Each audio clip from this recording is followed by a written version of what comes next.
اقول لك موضوع الميركاتو ايه وركز معايا. الناس كلها عماله تسال الاهلي هيتعامل مع ايه، هيجيب مين، الامور ماشيه ازاي. تعالوا ناخدها واحده واحده. اللعيبه اللي بنسبه 100% موجوده، واللعيبه اللي بتقطع معاها شوط في المفاوضات، واللعيبه اللي انا وانت سامعين كلام عنها. نبتدي بكريم ندفد.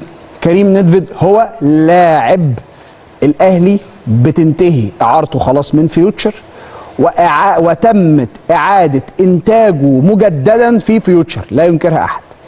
والراجل كولر راضي جدا جدا عما يقدمه، بل هو كمان عايز ندفد يكون موجود معاه من الموسم اللي جاي. وبالتالي كريم ندفد خد بالك، لانه فيه رايح جاي كتير قوي، وركز في الكلام اللي بقوله لك، في رايح جاي كتير قوي ما بين الاهلي وفيوتشر.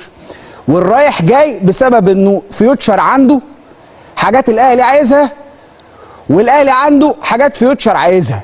فده من ده، ده من ده بمعنى ايه؟ كريم ندفد بيخلص فراجع. طب انت هتاخد كريم ندفد، طب سعد سمير ايه؟ سعد بيخلص فتره اعارته فالمفروض هيرجع. فيوتشر لا، عايز سعد يكمل في هناك معاهم، وبالتالي طيب خد كريم مفيش مشكله، خلاص كده كده الاعاره بتنتهي، بس سيب لي سعد سمير. حاجات شبه كده. ومش بس كده، عشان برضو تبقى انت مركز معايا في اللي انا هقوله لك. في اسمين تحديدا، الاسمين دول تحديدا دايما على رادار الاهلي، واحد منهم دايما على رادار الاهلي، والتاني مجددا اصبح على رادار النادي الاهلي. الاول وهو محمد رضا بوبو. رضا وقع للاهلي خلاص، وكان موقع للاهلي السنه اللي فاتت ووقع للاهلي السنه دي، ولكن هي المساله مساله اتفاق وتوافق ما بين الاهلي وفيوتشر. اذا لم يحدث اتفاق ما بين الاهلي وفيوتشر، بوبو مش هيروح الاهلي.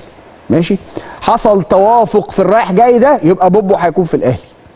طيب هل بوبو وبس ولا في بوبو حد تاني؟ مرعي نفس قصه بوبو بالظبط. حصل ووقع عليه الاهلي واموره تمام، لكن هل حصل اتفاق نهائي ما بين الاهلي وفيوتشر؟ لا لسه. كل اللي بقوله لك ده عشان تبقى انت مركز معايا. طب اللي هو ايه يعني الاتفاق ده؟ بيبقى حصل اتفاق مع اللعيب، خلاص احنا عايزينك، انت عايزنا، خلاص امضي يلا خلص، احنا هنتفق مع النادي. طب انا ما اتفقتش مع النادي، لاغي، خلاص انتهت القصه، لان كده كده ده عقد اللاعب مكمل مع النادي، فخلاص انتهت القصه.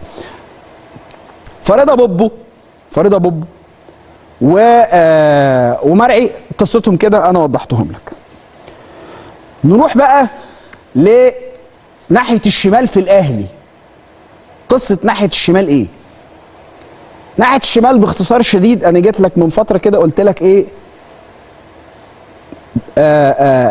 لاعب الأهلي أو نجم الأهلي علي معلول لا يفكر الأهلي على الإطلاق إنه يجيب له لعيب أجنبي. فيحيى عطية الله رغم ما يقدم من إمكانياته، وإمكانياته كبيرة جدا جدا جدا، إلا إن الأهلي مش هيجيب أجنبي وهو عنده اجنبي، فمش هجيب اتنين اجانب في نفس المركز. طب ما هو ايه البديل بقى؟ البديل ان الاهلي دلوقتي بيتحرك في محمد شكري ابنهم، ابن الاهلي.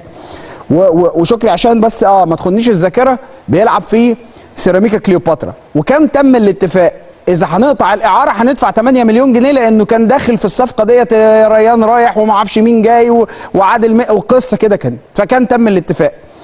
اذا انت عايز شكري بعد فتره قطع او هتقطع الاعاره بتاعته، هتعمل ايه؟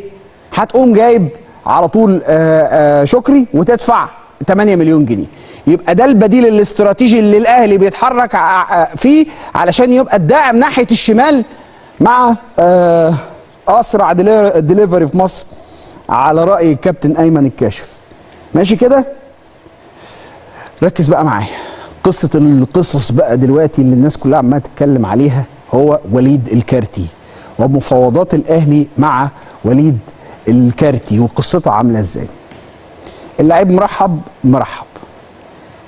الدنيا محجره ما بين الاهلي وبيراميدز فيما سبق. حصل، لانه ابراهيم عادل لما تم فتح الكلام جس نبض، قالوا ابراهيم بكام؟ قالوا لهم بمليار، قالوا لهم شكرا.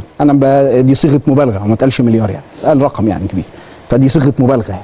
فقالوا عايزين كام؟ قال لك رقم، قال لك لا يعني السلام عليكم، اللي هو بقى انا اللي هو بلغه المفاوضات ده لعيب مش للبيع، بحط لك رقم اسمه رقم تعجيزي، انا بقول لك كده انا مش هبيع، فمش هبيع.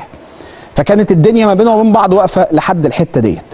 الكارتي كلاعب هو نفسه مرحب، بس هو عنده عقد مع بيراميدز. الاهلي لم يحدث وتواصل على الاطلاق مع الاداره بتاعه بيراميدز في وليد الكارتي لحد اللحظه اللي بكلمك فيها. هل ممكن يحصل مستجد؟ ممكن يحصل، لكن كل اللي حضرتك سامعه ده جس نبض فلان من فلان بيكلم فلان بيقول لفلان تعالى نشوف علان، والكلام اللي انت بالك منه ده. لكنه باختصار شديد لحد دلوقتي مفيش. وانت لو تفتكر برضو ان كان هيبقى فيه محاولات لضم كمان لاعب من بيراميدز السنه اللي فاتت، كان اسامه جلال. ولما القصه بتاعت اسامه جلال قفلت خالص بداوا يتحركوا في اكتر من حد، وانا دلوقتي لسه قايل لك اسم مدافع اللي هو محمود مرعي. محمود حماده في الصوره، بس اخر خيار بالنسبه للنادي الاهلي في حته نص الملعب. انا كده حكيت لك الحكايه كلها من طقطق لسلام عليكم، باللي رايح باللي جاي بقصته عامله ازاي.